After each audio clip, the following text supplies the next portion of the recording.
అమ్మ ఉత్తరం. ఉద్యోగాల పేరుతో సుదూర తీరాలకు వలస పక్షుల్లా ఎగిరిపోతున్న కన్న కొడుకులకు. కన్నా, ఎన్నాళ్ళైందిరా నిన్ను చూసి. తలుచుకుంటే ఇప్పటికీ కళ్ళకు కట్టినట్లుగా ఉంటావు. 5 ఏళ్ల నాడు రమ కూతురు పెళ్ళికొచ్చావు.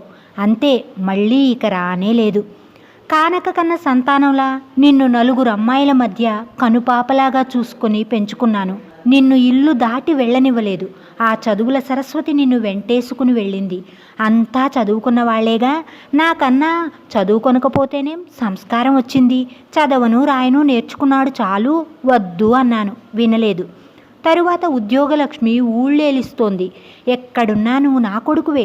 నీ సారస్వత సంఘాలు, నీ సాంఘిక సేవలు అన్నీ పేపర్ల ద్వారా, కోడలి ఉత్తరాల ద్వారా తెలుస్తూనే ఉన్నాయి. కానీ ఏం లాభం రా తండ్రి.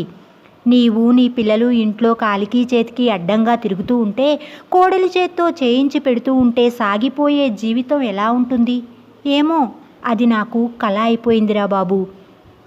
ఇంత ఇంట్లో ఒంటరిగా బతుకుతున్నాను. నాకెంత కావాలి?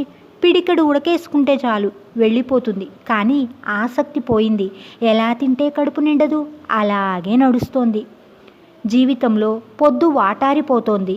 ఇంకెన్నాళ్ళు అనిపిస్తోంది. మీ నాన్నగారు హఠాత్తుగా పోయారు. నీకు కడసారి చూపులు కూడా దక్కలేదు. అప్పుడు ఆయన దగ్గరలో నేనున్నాను. గొంతుకలో గరగరలాడుతున్నప్పుడు నేను ఇన్ని నీళ్లు పోశాను. నా దిగులల్లా అలా నాకు జరిగితే ఈ గొంతులో ఇంత తులసి తీర్థం పోసేవాళ్ళు కూడా ఉండరే అని. 4 కూతుళ్ళు, 1 కొడుకు, 12 మనుమలు మనవరాళ్ళు ఉన్నా నా గొంతు తడిపేవాళ్ళు ఉండరేమో అని దిగులు పడుతున్నాను. నువ్వు నన్ను అక్కడికే రమ్మని అంటావు. నిజమే, వచ్చేయచ్చు. కానీ రాను. ఈ ఇల్లు, ఈ పొలాలు, ఈ గాలి, ఈ వాతావరణం, వీటిని వదిలి రాలేను. మీ నాన్నగారు ఇక్కడే పోయారు. నేను ఇక్కడే పిడికెడు బూడిదైపోవాలి. అదే నా ఆశ. ఈ మట్టికి మనిషికి ఉండే ఆత్మీయత అంతేనేమో. ఎంత చదివినా, ఎంత సాధించినా, ఏం చేసినా ఆఖరికి మనిషి ఈ మట్టిలో కలిసిపోవాలి. అలానే ఆ మట్టి తనను కన్న ఊరి మట్టి కావాలని ఆరాటపడతాడు మనిషి.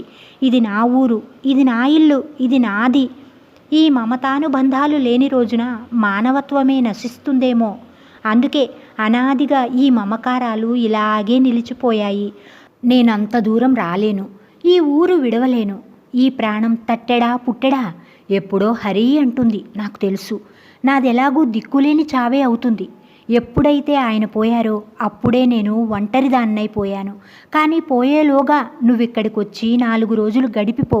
కన్న తల్లిగా నేను అంతకంటే ఇంకేమీ కోరను. ఆశీస్సులతో నీ తల్లి.